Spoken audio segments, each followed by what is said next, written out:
O Ribeirinhas TV foi entrevistar Jorge Borges, mais conhecido por Cabo Borges, candidato à Junta de Freguesia de Avanca, nas próximas eleições, pelo Partido Socialista. Fique a saber assim um pouco mais da vida do candidato, numa entrevista muito pessoal.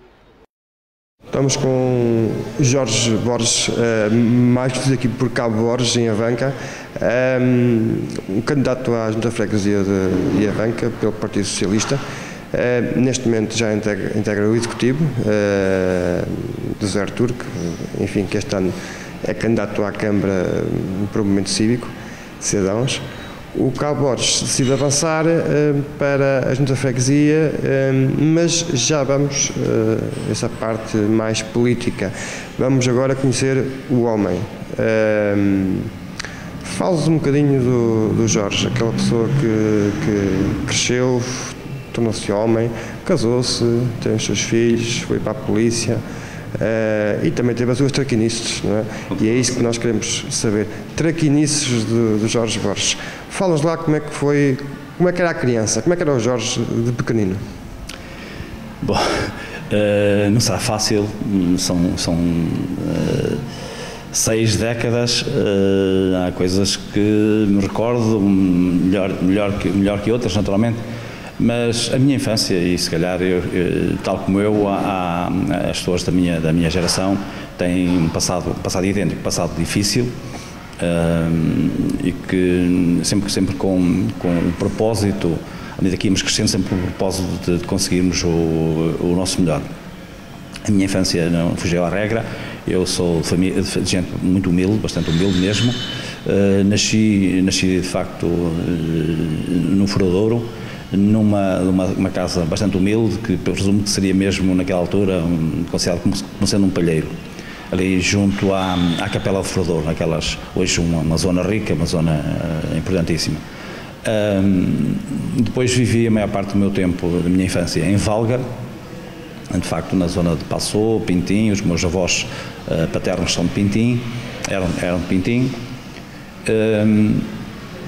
O meu pai foi um indivíduo que foi da construção civil, portanto, e seria um dos melhores trabalhadores da época, mais ou menos bem pago considerando o vencimento dos outros. Mas não seria propriamente um indivíduo muito organizado, portanto, e passamos dificuldades. Eu posso dizer mesmo que na minha infância, como criança, com 7, 8 anos, eu tive, não terá sido muitos dias, mas uma semana, não tinha broa que era o pão, o sustento naquelas alturas. Não se falava de facto em trigo. O padeiro podia andar, mas a minha casa do trigo entrava muito poucas vezes, e era a broa que era, digamos, a base do sustento das famílias. E eu tive uma semana de facto que não tinha pão, não tive pão. Depois outras coisas também não eram com muita abundância. Havia solidariedade que não havia hoje. As pessoas que melhor viviam, que viviam do campo, ajudavam-se e ajudaram naturalmente. Os meus pais ajudaram bastante.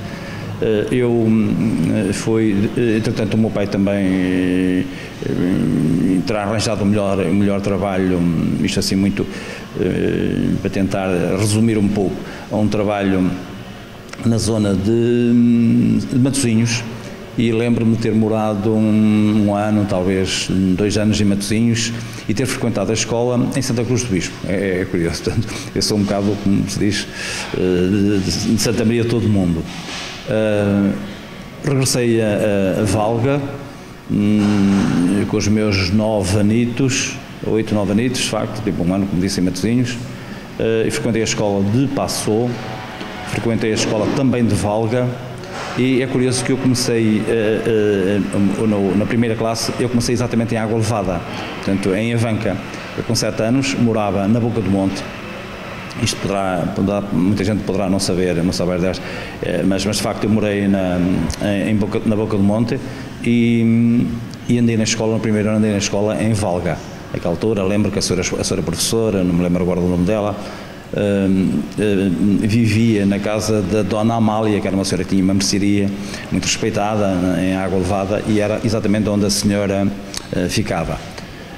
Em Água Levada, portanto, tenho lá familiares, e eu com dificuldades, eu ia comer sopa para a casa de uma tia minha, que ainda é viva hoje, portanto, esposa, mulher de um irmão do meu pai, também com um grupo numeroso de filhos, mas que a sopinha de facto não faltava e era aquilo que me matava a fome. Portanto, foi crescendo e... Exatamente, sim, foi crescendo. Lembro perfeitamente que nas férias da terceira para a quarta classe, eu fui trabalhar. Primeiro eu fui trabalhar como servente de pedreiro no Sr. Pereira Nabiça, um empreiteiro modesto, sério, e portanto eu fui para ali a ganhar, lembro a ganhar 7 escudos por dia. E lembro de muito contente, muito feliz, quando recebia, trabalhava só sábado, naquela altura, ia-se receber ao domingo, eu não sei se poderia eventualmente também receber ao sábado, no final do dia, o equivalente aos 7 dias de trabalho. E todo contente, disse à minha avó, eu já ganho 7 escudos por dia, o que dava 42 escudos. Já tenho dificuldade agora em falar nisso. E a minha avó toda contente, olha, estás a ver, meu filho, já ganhas para a fornada do pão. É formidável. Depois fui fazer a quarta classe, fiz a quarta classe em Ovar, na Universidade de Ovar, que era ali noutros tempos terá sido ali uma espécie de um quartel,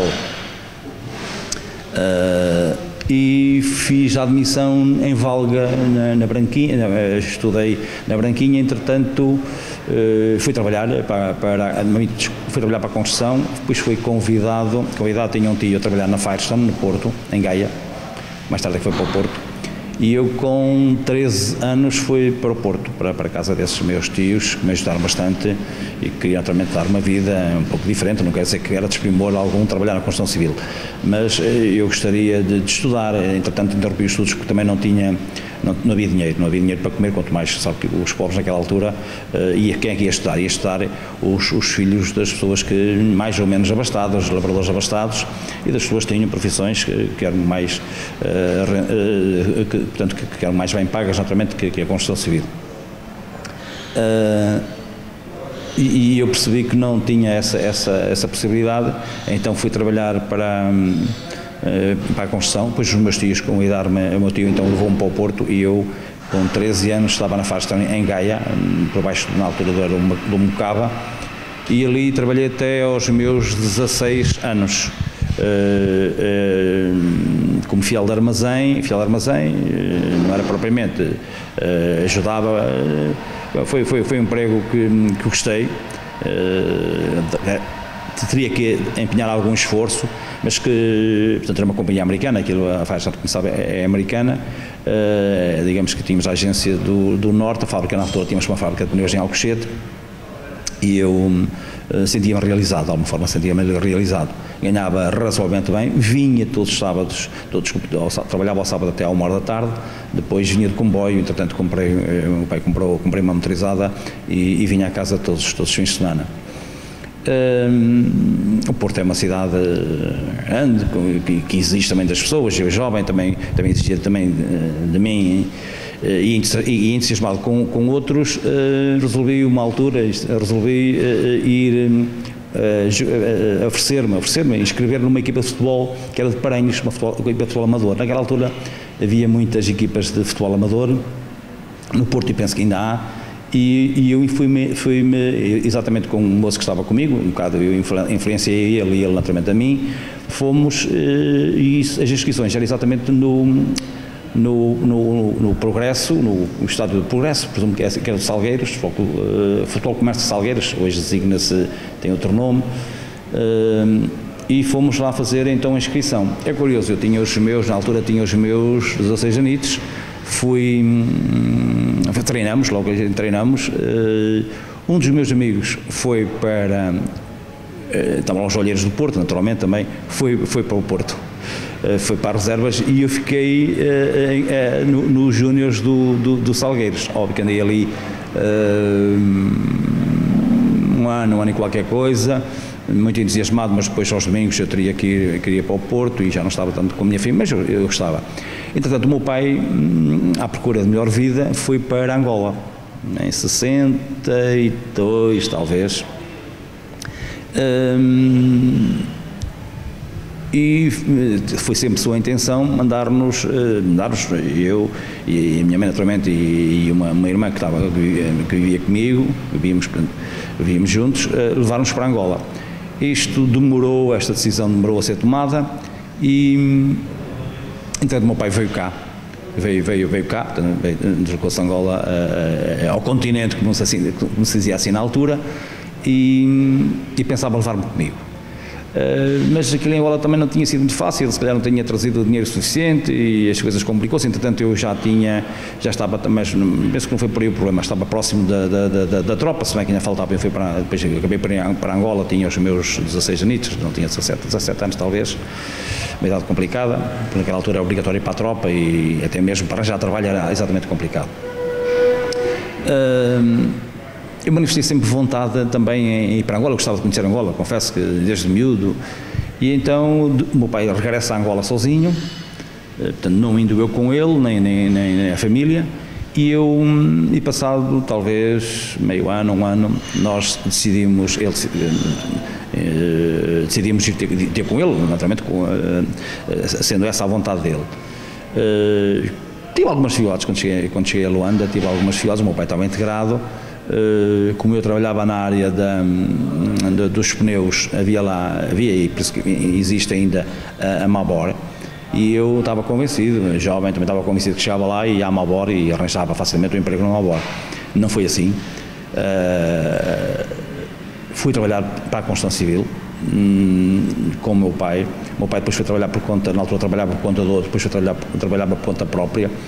Eu, não sendo um indivíduo muito conhecedor da construção civil, sempre fazia algumas coisas e pronto, eu lembro-me que ganhava, uma altura, ganhavam 130 escudos, penso que era isso, o meu pai ganhava mais, não era profissional, eu não era tão profissional como ele, mas não era aquilo que eu gostava, sem pensar que trabalhar na construção civil é alguma desonra, eu gosto e sei fazer algumas coisas, mas de facto não era aquilo que eu pretendia.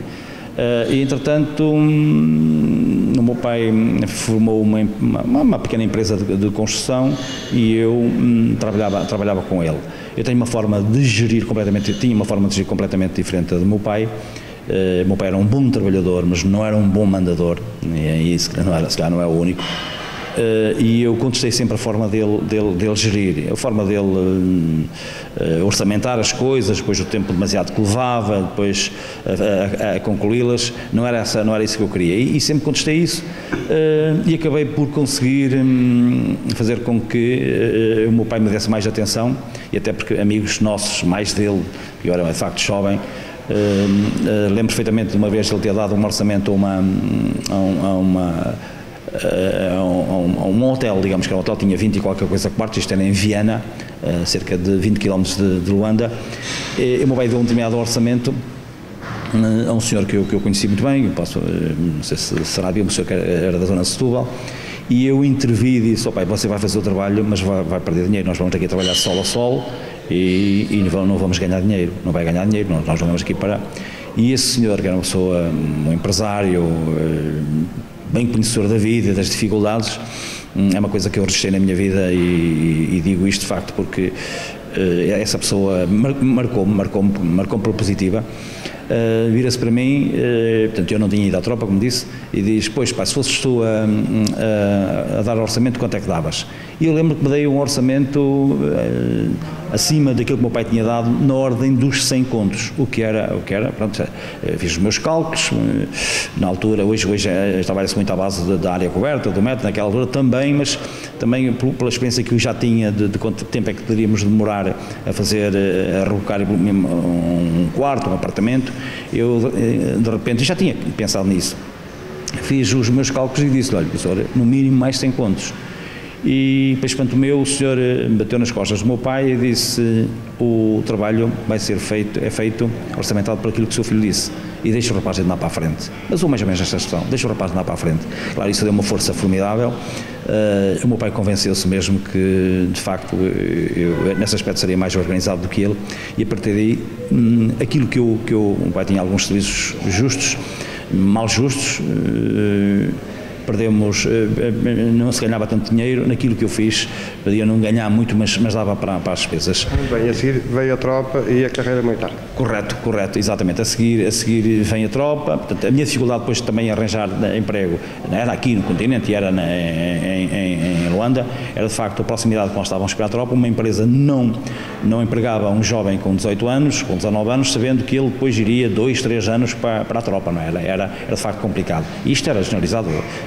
O jovem se conseguisse ir para... Eu lembro que comecei a descontar para a Caixa, para a Segurança Social aos 14 anos. Alguém diz que já começou mais cedo, mas eu tenho cartão, aos 14 anos comecei a descontar a ação social, portanto comecei a trabalhar muito antes, comecei a trabalhar com 10 anos, 11 anos, mas depois, isto para dizer o quê? Quem estivesse numa empresa, entrasse aos 14 anos, depois quando fosse para a tropa, portanto tinha até a garantia de que quando regressasse à tropa estaria ali. Quem andasse um bocado como eu, que não tivesse um emprego certo e permanente ou que trabalhasse por conta própria, tinha de facto dificuldade em arranjar um emprego aos 19 anos. Veio a tropa, eu sentei praça em Uambo, na altura Nova Lisboa, hoje o Uambo. Foi para no grupo de artilharia, tirei a especialidade depois fui para Luanda tirar a especialidade para a artilharia, também tirar a especialidade de condutor autorrodas, que era assim que se designava, condutor auto, porque também havia os condutores de hípicos, assim, mas nessa altura nós tínhamos cavalos, portanto tinha cavalos, mas os cavalos não andavam na mata, de facto, mas não havia carros, só para distinguir estes dois tipos de condutores. E depois fui colocado naquilo que se dizia, e era verdade, no mato. Fui colocado no Bié, uma cidade muito pequenina, mas muito atraente, Silva Porto, num grupo que era o único, eram os Dragões, os Dragões de Angola. Era de facto um grupo que eu me orgulho de pertencer, até pelos serviços que prestaram. Eu digo isto, os serviços que prestaram, podia sair do quartel à Paisana, entrar à Paisana, porque fez-se umas conquistas lá digamos na altura com o inimigo, e então tivemos de facto essa benesse. Aí, portanto, tive alguma sorte, fui ao mato umas poucas vezes, não tenho algumas recordações, mas de alguns amigos que tiveram problemas, morreram até também mais por descuido, propriamente pelo ataque que sofremos. Estive 2 anos, quem fosse para a zona operacional como eu estive, fazia 2 anos mais o tempo de recruta e especialidade. Portanto, eu fiz 27 à volta de 30 meses de tropa. Amigos meus que ficaram em Luanda ou que ficaram noutras zonas não consideradas 100%, tiveram que dar 3 anos, mais tempo, portanto, que eu. O meu pai queria negociar com o indivíduo, eu ficaria em Luanda e ele ia para, na altura eram 30 contos, lembro-me.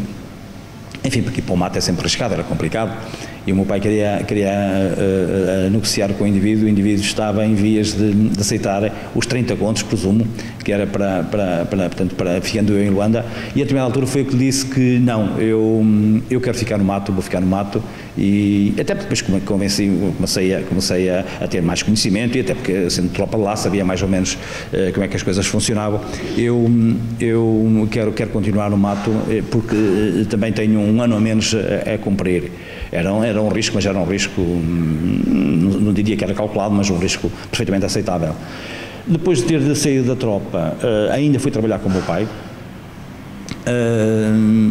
Portanto, eu saí de tropa em fevereiro de 74, no dia 4 de fevereiro, exatamente no dia em que o MPLA é o dia do seu aniversário. E corríamos o risco de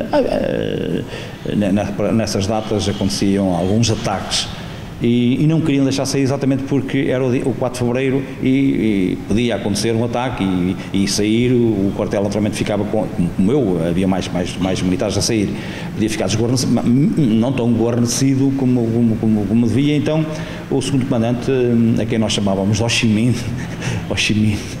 era um indivíduo duro, mas conhecedor e neste caso humano, disse que não senhor, os homens acabam a sua comissão no dia 4 ou no dia 3, é no dia 4 que eles vão embora.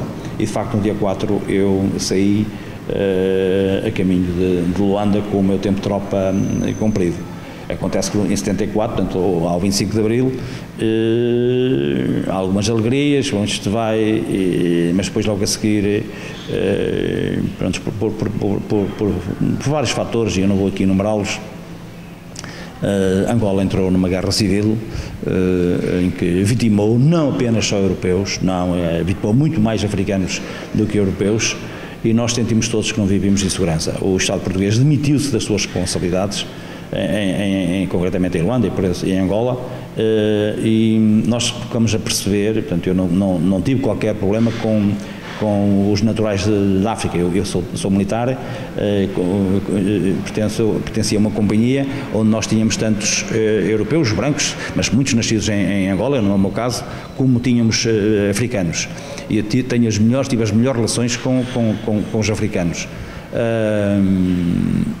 E não foi isso que me fez, foi de facto a falta de segurança, a admissão do Estado português os acordos, existiram acordos de Algores e muitos acordos que nunca foram cumpridos, os três movimentos em guerra uns com os outros, o MPLA, a UNITA e a FNLA, e nós, de facto, os portugueses não davam nem a nós, eu lamento que nem a nós, europeus, não tinha que dar mais segurança a nós que dar aos africanos. Mas e regressa a Portugal nessa altura? Nem muitos africanos que passaram, de facto, uma situação, e muitos vieram e tiveram que ver. Regressa a Portugal em 75, em novembro de 75. Com uma mão atrás e outra à frente, como costuma dizer, não gosto da expressão de retornado, não gosto dessa expressão e nunca de facto nunca aceitei. Portanto, tinha eu então saído da tropa há pouco mais de um ano. Eu também fugi um bocado de Angola, de Luanda, porque o MPLA decretou mobilização geral. Eu trabalhava, não referi que depois de ter trabalhado com o meu pai durante algum tempo, fui trabalhar para uma empresa que era a Solveste Confecção, empresa de confecções, e portanto eu lá também andei a estudar à noite, e fui para uma empresa de vestuário, foi para a secção de pessoal, e isso deu-me muita experiência, e eu estaria em Luanda, gostaria de lá ficar, e se lá ficasse naturalmente que ia fazer daquela também com a minha terra. Eu era jovem, a gente acredita, quem conhece a África sabe que aquilo tem qualquer coisa de especial. As pessoas, portanto, hoje as coisas são um bocado diferentes, mas a simplicidade, a maneira, o espírito de entreajuda. O meu regresso de Angola foi complicado. Eu trazia apenas a roupa de vestir, pensava em poder voltar a Angola, isso não se proporcionou, até porque a segurança não existia, e andei aqui, desculpando a expressão, a patinar cerca de, portanto, em 75, andei aqui um bocado a patinar. Fui trabalhar para a construção civil, sem condições algumas, chovia, não se ganhava, era assim um bocado complicado, mas enfim, eu tinha que trabalhar. Escolhi, se calhar, tinha familiares em França, e pedi-lhes se era possível, e eles concordaram, e um dia meti-me no comboio e fui sozinho iam centenas de pessoas nos comboios para a França. Fui para Paris, fiz depois transbordo, e fui para o Auxerre, ter com uma tia minha que ficou, quando lá chego, era mais concretamente Cravã. Quando lá ficou espantadíssima como é que eu tinha chegado a casa. Estava em França há 20 anos e nunca tinha feito esta viagem sozinha. Eu cheguei, presumo que numa quarta-feira e numa quinta-feira fui trabalhar na construção, lá numa firma, e depois logo para um empreiteiro. Um trabalho não era difícil, era 3 graus negativos, eu não estava muito habituado a essa temperatura, mas facilmente me integrei. A entidade patronal, espetacular, eu tenho que referir isto, quiseram-me ajudar desde o início. Eu trazia algum dinheiro de Angola, fomos a um banco francês para trocar o dinheiro de Angola, que depois não foi possível, mas estava quase por receber. Entretanto, convenceram-me a vir a Portugal, fazer uma contrata e ir trabalhar para uma firma. Eu confesso que de agricultura não percebo nada, e tive alguma relutância, vou para a França a trabalhar em firma, e entretanto, quando eu chego, então o mês de fevereiro, quando eu chego aqui para eventualmente tratar dos papéis para voltar, eu já tinha, antes de ir para a França, feito a minha inscrição, porque havia um slogan naquela altura que era assim: és jovem, procuras uma profissão aliciante, alista-te na Guarda Republicana, 10.000 abraços esperam por ti. Eu comparo isto um bocado com a Cofidis, perdoa-me esta comparação, porque eu no desemprego com as condições difíceis de trabalho, aparecer-me, era apenas o Canal 1, não é? Mas eu a ver isto 2 ou 3 vezes por dia, procurando um emprego, não tendo eu gostado muito da tropa e ter saído da tropa há um ano, como é que eu iria para a polícia? Então eu tinha metido o Chico e tinha ficado no Exército. Claro, fui vendo isto. Eu tinha então, antes de ir para a França, tinha feito a minha inscrição no posto de Abelães de Caminho. Quando cheguei, vou querer saber se de facto me tinham chamado.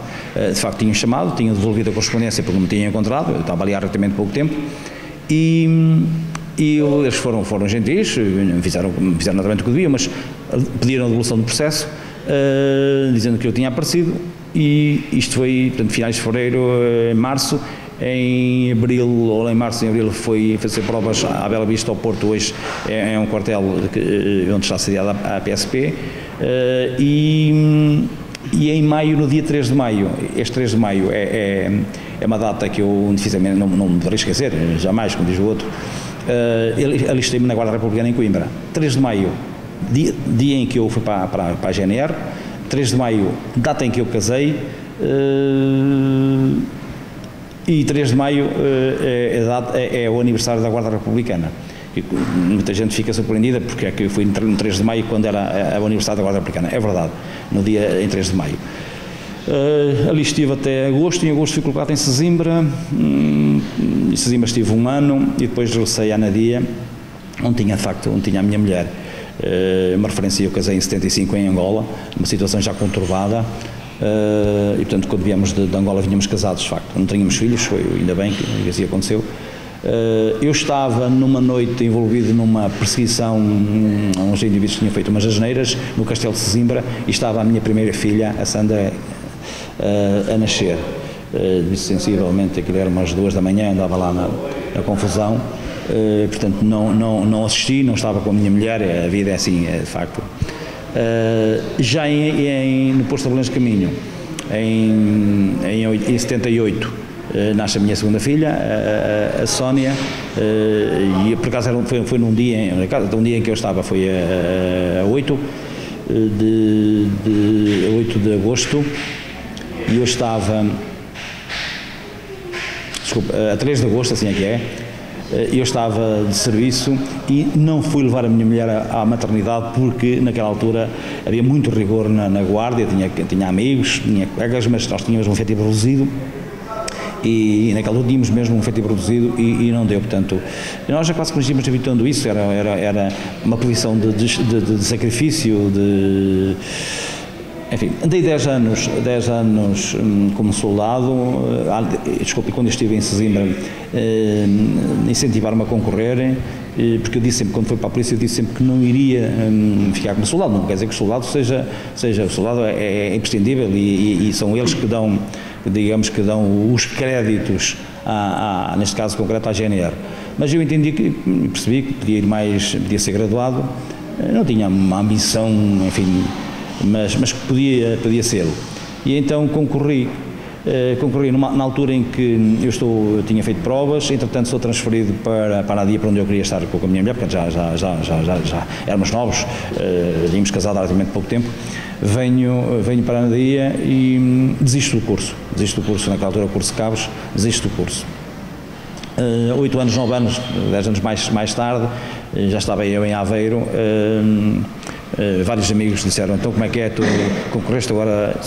Naquela altura concorrer implicava ter que ir para o Alentejo, as pessoas tinham que sair daqui e eu já andava cansado de andar com as malas às costas, de mudar de casa, e então disse, mas depois convenceram-me de facto, e também tive algum brio, digamos, e concorri em 85, fui para o Porto, exatamente no mesmo sítio onde eu fui fazer provas, ao curso de cabos, andei 1 ano letivo no curso, fui colocado depois em Coimbra, de Aveiro tive que ir para Coimbra, lá está, isto implica, por acaso não fui para o Alentejo, fiquei em Coimbra, E depois surgiu a oportunidade, eu sabia que havia um moço que estava a comandar o posto em Avanca, tinha dificuldades em estar, porque ele sempre fez serviço naquilo que a gente chama do urbano, e o contacto com o público, eu gosto imenso, e muito embora não fazia serviço de quartel, digamos, estava numa companhia territorial, eu gostaria de vir para um posto. E Avanca, porque Avanca dizia-me de facto muito e diz muito. E então proporcionou-se uma troca. Havia mais alguém que estivesse interessado, mas eu estava melhor classificado e vim de facto em 87, agosto de 87, eu, por vontade própria, sou colocado em Avanca a comandar o posto da Avanca. A experiência de comandar postos eu não tinha tido um curso, tinha a experiência de quase 10 anos de polícia.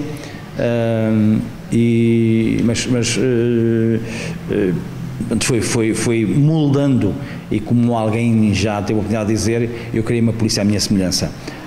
Se calhar não tanto à minha semelhança, ou tanto como eu gostava que fosse, mas queria uma polícia, pode merecer críticas de muita gente, mas andar na rua, falar, naturalmente que chamar a atenção pelas coisas que estavam mal feitas, o cumprimento da lei, exigir o cumprimento da lei, mas tenho orgulho naquilo que fiz, e se hoje sou reconhecido, sou respeitado por muita gente, é naturalmente porque acho que fiz um trabalho, modéstia à parte, fiz um trabalho razoável. Como é que era a sua relação com a população? Geralmente os polícias e a população é um bocado com azeite e vinagre, não é? É um bocado, é verdade. Eu já referi, tenho orgulho, naturalmente nem tudo terei feito bem feito, mas a minha relação era uma relação normal, naturalmente que eu hoje estou mais à vontade, não visto uma farda, eu chamava-lhe o meu fato de trabalho, o meu fato de macaco, mas falava com toda a gente, e recebia toda a gente e ajudava toda a gente que eu podia. Também, óbvio, dava instruções a que fizessem às pessoas que se portassem menos bem, que cumprissem, que quisessem cumprir a lei. Era uma pessoa humana, era um agente humano. No trabalho de investigação fiz... Temos alguns agentes, vê aí na rua, aqueles que nem ao pai perdoam, não é? O Cabo Borges era uma pessoa que era equilibrado nesse aspecto. Eu acho que sim, que foi equilibrado. É óbvio que se o meu pai cometesse um crime, eu teria que agir em conformidade, não é? E aquilo que me deixa ainda mais orgulhoso foi o facto de as pessoas, concretamente os avancanenses, se terem juntado e proporcionarem isso. Eu registro isso com uma enorme satisfação e penso que devo aqui muita gratidão à população, porque no dia 25 de abril deixa-me situar, 2002, fizeram uma homenagem ao Cabo Borges, à polícia, ao Cabo Borges, aqui no centro paroquial. Juntou cerca de 200 pessoas. Eu digo isto não porque estamos em campanha, mas é uma coisa que eu jamais esquecerei e que me honrou bastante. E tal como disse, eu não me lembro, não conheço, fazer uma homenagem oficial ao indivíduo, enfim, podia dizer distinto da polícia, mas que é um indivíduo que está lá no topo e que não conhece bem as realidades de um país, mas enfim, que está ligado a grandes... Isso não é muito normal, mas pode ter acontecido. É um indivíduo com a minha simplicidade, um indivíduo, de facto, eu não gosto muito deste nome pomposo do comandante. Eu estive a comandar o posto 8 anos seguidos e depois mais 7, ora eu, ora um sargento, com uma água do seu comandante de destacamento, que preferia, isto é um elogio à parte, preferia que fosse de facto eu. E depois fazerem de facto uma homenagem, eu acho que não só para mim, eu tenho só me oferece fazer aqui uma crítica, que é a minha instituição, a AGNR, não ter se calhar aproveitado este acontecimento, porque, como disse e bem, os polícias normalmente são pessoas que são muito bem vistas pela sociedade, porque se calhar deviam fazer mais. Eu não quero dizer que tenha sido bem visto por toda a gente, mas juntei 200 pessoas, numa altura em que eu já tinha saído, inclusive, da polícia, um ano depois. Portanto, eu estou muito grato por essa, e não me esquecerei nunca desta. Vamos passar então agora uma outra paixão que tenho, que são as motas. Como é que isso aparece na sua vida? Olha, meu caro amigo, eu costumo dizer que todos nós temos paixões e quando deixamos de ter paixões estamos perto de morrer, não é? Ainda que tenha 100 anos, eu tenho que ter de facto uma paixão. As nossas primeiras paixões começam, pronto, diria que quando nós, com a idade jovem de namoro, são as meninas, são as namoradas, depois a outra paixão, na minha geração, era de facto construir uma casa, diria que era mesmo uma paixão, quem pudesse fazer e quem tivesse essa possibilidade de fazer, eventualmente comprar o carro, hoje andamos ao contrário, compra-se o carro, depois é que faz a casa, e depois há pessoas que sonham em ter um barco, em terem se calhar também ter um avião. Eu, com 20 anos, tinha uma moto, uma Ducati de 250, isto em Luanda. Mas nessa altura andava em transgredir, eu digo com ela há pouco tempo, andava a transgredir porque andava a ter a carta e não tinha carta. Entretanto tirei a carta e tinha a moto, mas comecei a não ter, também a perceber que a vida exigia-me outras coisas e eu quero referir que em Luanda, até pelo clima que se tem, é propício de facto aos veículos de duas rodas. E quando venho para aqui, portanto venho para aqui com muitas dificuldades, eu não tinha casa, não tinha vencimento, não tinha um emprego certo. Há cerca de 15 anos atrás eu mantinha o gosto pelas motas, não tinha, e tinha uns amigos que tinham moto, às vezes eu falo umas motas, eu quero uma moto, então um dia converso em casa com a minha mulher e diz, sabes que uma das minhas paixões, entre outras, eu também tenho paixão por ela também, era ter uma moto. Há aqui algumas dificuldades, mas eu referi, se calhar entusiasmei por isso. Olha, eu não fumo, não tenho o hábito de fumar, o tabaco custa dinheiro, não compro os jornais porque leio normalmente, e só um exemplo. Eu gostaria de ter de facto este prazer e conversamos, na altura por acaso tinha dinheiro para comprar a moto, custou 600 contos ainda na altura, e eu pensei, olha, vamos contrair um empréstimo, até para eu também perceber e se calhar economizar ainda mais, para não fumar mesmo, não fumava, não comprar os jornais e evitar algumas despesas supérfluas.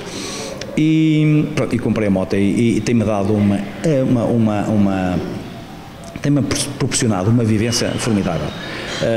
Daí também se calhar já surgia aqui, mas o Cabo Borges, quando ia daqui eu nunca fiz questão que me chamassem Cabo Borges, nem comandante, eu reformei-me como cabo-chefe, mas os títulos eu nunca gostei de títulos. Nas motas exatamente acontece isto, nós temos todos os tratos sociais e as pessoas não dão importância ao seu bilhete de identidade, é o doutor, o engenheiro, não há cá doutores mais engenheiros, é o Zé, o Manel ou o homem da banca, ou por acaso eu tenho um título que criaram, depois os amigos da banca, quando nós vamos eventualmente a Taboaço, ou vamos a Mangualde, ou vamos a Valonga, ou coisa assim, um ou outro amigo, Cabo Borges, e o Cabo Borges, então toda a gente hoje me conhece, as pessoas que me conhecem por Cabo Borges, mas as motas proporcionaram exatamente esta proximidade, os verdadeiros motociclistas, os motards, se quiser, têm sentimentos, são solidários e muitos deles já deram essas provas, não é? Claro, há tudo comum, mas o verdadeiro tem, respeita naturalmente o ambiente, ajuda ao próximo Não são chamados porcos feios e maus, não? Não, é verdade, isso deu origem a um filme. Não são, nós não nos incomodamos, eu falando já agora como motard ou motociclista, não nos incomodamos que falem assim, porque na verdade nós não somos isso, e nós aqui em Avanca temos desenvolvido alguns acontecimentos e temos feito algumas coisas que surpreenderam positivamente muitas pessoas, que quando me viram, algumas delas quando viram, eu não vou aqui nomear, quando me viram andar de moto, ficaram assim um bocado assustadas, então este indivíduo, polícia, e agora anda aqui de moto, então, isto, hoje, ao passado algum ano, 2, vieram ter comigo e disseram, de facto, eu não pensava muito bem dos motociclistas, mas vocês, isso é motivo de orgulho, não só para mim, como para todos os motociclistas da Avanca. Faço aqui esta homenagem. Bom, vamos entrar um bocadinho mais na parte da política. Há umas questões numa só. Primeira, fala um bocadinho também da outra paixão que tenho também, que é a Avanca, não é? Aqui, esta bonita freguesia. a vila. E depois, como é que surge a entrada da política? Lembra-se ainda do convite que lhe fizeram, até chegar agora aos dias de hoje, em que é candidato à junta? É verdade, lembro perfeitamente. Não estava nos meus horizontes sequer, e se há 15 anos eu consultasse uma vidente e ela me dissesse que este meu percurso, falasse neste meu percurso de há 12 anos ter integrado a equipa de Zé Artur e até hoje, eu diria que ela que não era uma boa vidente, certamente, porque não estava de facto nos meus horizontes. Eu reformei-me em 2001, em setembro de 2001, estava a fazer 12 anos, no dia 16. E em outubro aparece em casa um grupo de amigos, portanto eu várias vezes ia policiar a Atlética, e lembro que o Zé Artur foi presidente da Atlética e outros mais, e eu conhecia e estava já na altura integrado. E aparecem-me lá 4 ou 5 pessoas conhecidas, influentes também, em minha casa a convidar-me para fazer parte da lista com o Zé Artur. Eu logo à partida disse-lhes que não, que tinha acabado de me reformar e que não teria disposto, porque queria gozar um bocadinho da minha reforma. Entretanto, os políticos, eu espero ter aprendido alguma coisa também, foi-me dizendo, e isso também me tocou. Então, mas o senhor sempre com dinâmica, com alguma dinâmica, sendo uma pessoa dinâmica, vai ficar agora em casa, aqui fechado, e como é que é? Vai passar o tempo nos cafés, o senhor não é pessoa para isso? Eu gosto imenso de ir ao café, mas não gosto de passar um dia inteiro num café. E isso fez-me pensar, disse, desculpe, mas eu não vou aceitar, dê-me aqui um espaço, uns dias, uma semana, para eu, mas o senhor tem que ponderar e tal. Claro que as pessoas que lá foram, naturalmente, que me influenciavam, não é? Tendo dito isto, e depois porque eram pessoas que eu tinha alguma admiração, tinha e continuo a ter, e conhecia de quase todos os dias, e decidi, aliás eles logo na altura anotaram o meu nome e decidi. Quando nós nos envolvemos, eu penso que quando a gente se envolve numa situação destas é para dar o seu máximo. Nunca disse ao Zé Artur que quero ir em primeiro, segundo, terceiro, ou em primeiro não podia, confesso, nunca foi esse o meu objetivo, mas depois na altura da campanha, naturalmente que eu me tornei-me de facto participativo, notamente com ele, porque era uma situação que eu acreditava, até porque o Zé Artur depois tinha-me falado no programa e eu acreditava de facto que fosse possível fazer melhor. E sentiria-me útil, até porque quando eu terei alguma dívida para com o povo, exatamente porque aquilo que disse há bocado, pela homenagem que me fizeram, eu entendi que, tendo feito alguma coisa de útil na Guarda, podia e penso da mesma forma, continuar a fazer. E foi de facto isso que me fez juntar ao Zé Artur, acreditar no projeto dele e ir para a junta. Claro que ao fim de 4 anos algum desgaste, algum cansaço, o Zé Artur, mas nessa altura ainda estava eu, sim senhor, o Borges vamos fazer, nunca me excluiu, eu quando consigo, ele diz várias vezes que eu fui o braço direito, e às vezes a brincar fui o braço direito e o braço esquerdo, porque eu quando me dedico às coisas é tempo inteiro, com prejuízo à minha própria família. Eu peço, a minha filha tem de alguma forma sido prejudicada, mas é a minha forma de estar na facto na vida. Depois vem o terceiro mandato, o Zé Artur coloca-me o assunto e usa mais ou menos esta expressão: você não vai deixar, você não vai abandonar agora. Eu usou mesmo a expressão do abandonar, porque não era essa a minha intenção, mas retirava-me, ia para casa, se calhar dar mais atenção à família. Mas esta expressão de abandono é uma coisa demasiado forte para mim, e eu acho que não seria capaz de abandonar ninguém, e muito menos um amigo, como o Zé Artur. E acabei por continuar com o Zé Artur. Estamos aqui no fim do terceiro mandato. E aceitou recentemente então agora, já que o Zé Artur não pode concorrer mais, aliás está a concorrer à Câmara, o Cabo Borges então entendeu aceitar o convite do Partido Socialista para ser, desta vez, o cabeça de cartaz. Antes de responder, tenho que lhe perguntar, perdeu o cabelo nestes 12 anos ou quando era polícia?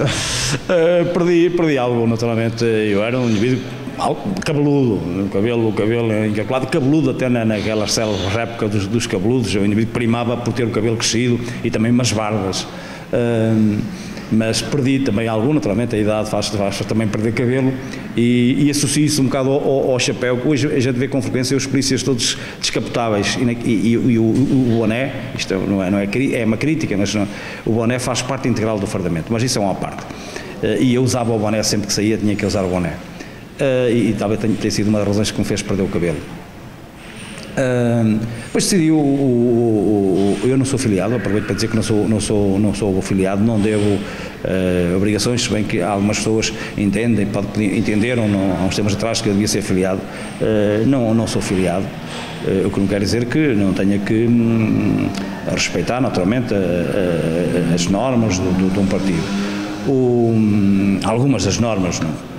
O Fernando Mendonça fez-me entendeu que seria a pessoa que reunia condições para candidatar à junta em nome do PS, e eu aceitei,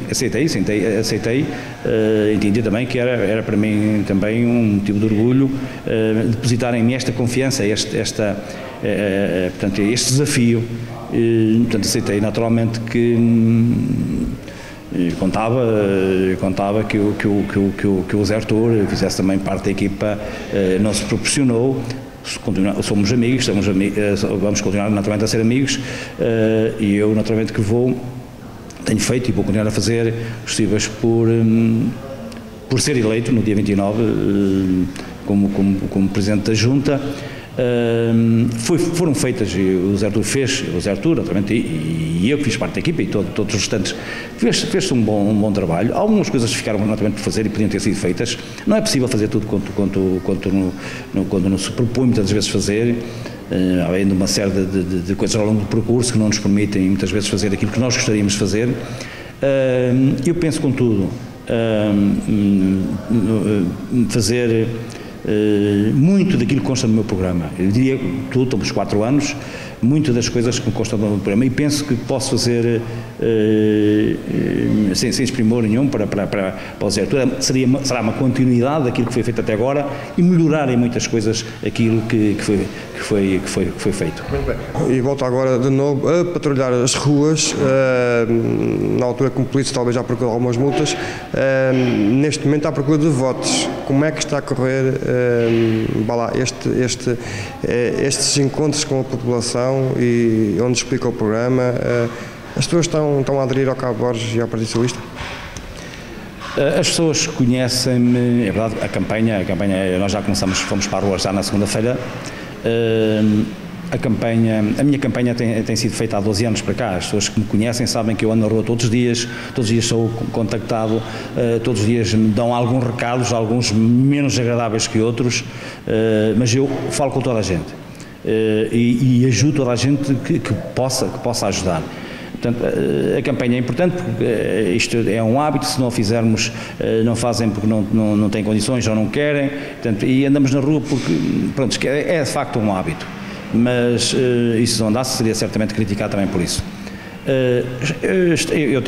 Está a correr bem, eu tenho gente, naturalmente, que não podemos menosprezar o adversário, mas eu tenho de facto pessoas que me confortam. Há momentos em que nós nos sentimos tão bem e há pessoas que vêm ter comigo e me dizem: eu estou consigo, eu quero que o senhor seja o futuro Presidente da Junta, e isso dá-nos um ânimo formidável. Portanto, eu acredito que no dia 29 serei eu e a equipa que é formidável, de um voluntariado e com uma força de vontade enorme, gente nova, com provas de facto dadas, e portanto eu acredito muito seriamente que no dia 29 seja eleito o Presidente da Junta. Muito bem. Estes últimos meses temos acompanhado um pouco mais as ações do Partido Socialista e também do Cabo Borges aqui pela banca. Sempre me disse, sempre esteve implícito nas suas ações, que queria uma campanha limpa, uma campanha com algum nível, com bastante fair play. Tenho que lhe perguntar, está a ser conseguido esse fair play em relação ao adversário? Bom, meu caro amigo, é pertinente a sua pergunta. Eu, da minha parte, até hoje, publicamente, não referi qualquer dos adversários. Não referi, quer dizer, negativamente qualquer dos adversários. merecem o meu respeito. Da parte deles, isso não tem acontecido de facto, não tem acontecido, é público, basta ler o jornal de Estarreja desta última tiragem de sexta-feira, em que fazem lá referências que de política não tem nada. E eu lamento que de facto que se conviva, nós somos conhecidos, somos amigos, que se conviva diariamente e que há uns tempos atrás se tomava café, que se tocavam impressões, que agora as pessoas tenham mudado de atitude e que recorram a meios que não são de facto os meios adequados, sérios, e nem sequer eu penso que esta gente se quer imitar os políticos de Lisboa, não deve fazer, porque eles de facto, os políticos de Lisboa não serão um bom exemplo para a nossa sociedade. A nossa política tem que ser revista, tem que haver gente que não minta. As pessoas estão um bocado afastadas da política. Eu penso que nas autárquicas as pessoas sentem de uma forma diferente, mas também não dão ouvidos às tricas. Há gente que pensa que fazer política é tricas, é dizer mal do outro ou dizer, não, eu preocupo-me com aquilo que possa fazer de bem para os avancanenses, para a minha terra, que é Avanca. Porque dizerem, por exemplo, que eu não nasci em Avanca, eu sou tão avancanense como um avancanense que cá tenha nascido. Tenho aqui a minha casa, foram criadas, as minhas filhas estudaram aqui, as minhas netas estudam aqui, eu trabalhei aqui, vim para aqui voluntariamente, tenho aqui a minha casa e esta é de facto a minha terra. Podia ter nascido em Salreu e dizia-me que eu não era da Avanca, nasci na maternidade em Coimbra e eu ia dizer que não era da Avanca. Eu considero-me tão avancanense como aqueles que cá nasceram e vou dar tudo de mim, o meu máximo, para tornar esta terra ainda mais agradável, para atrair pessoas, porque na verdade o que eu lamento e que me custa aceitar é que a Avanca tenha perdido 300 pessoas em 10 anos, que a Avanca tenha perdido indústrias, mas indústrias foram para onde? Foram para o complexo industrial de Estarreja, não foram, saíram daqui, foram para Loureiro, foram para a Mortosa e portanto saíram daqui. Isto é que me de facto preocupa, não sendo uma área minha. Naturalmente que isto tem a ver mais com quem vai governar o Conselho, é uma das coisas, porque isto afasta de facto pessoas, nós tendo menos de 300 pessoas, é de facto porque nós perdemos indústrias, nós temos que mudar de facto a política. Mas se nós dizer assim, hoje argumenta-se, mas a conjuntura política hoje, sociopolítica é diferente, temos menos dinheiro, temos menos condições, bom, mas é em Estarreja que está a acontecer, não está a acontecer em Albergaria, não está a acontecer em Ovar, não está a acontecer em Oliveira das Meias, é em Estarreja, e eu sentindo-me avancanense, sentindo-me estarrejense, acho que isto tem e pode ser mudado.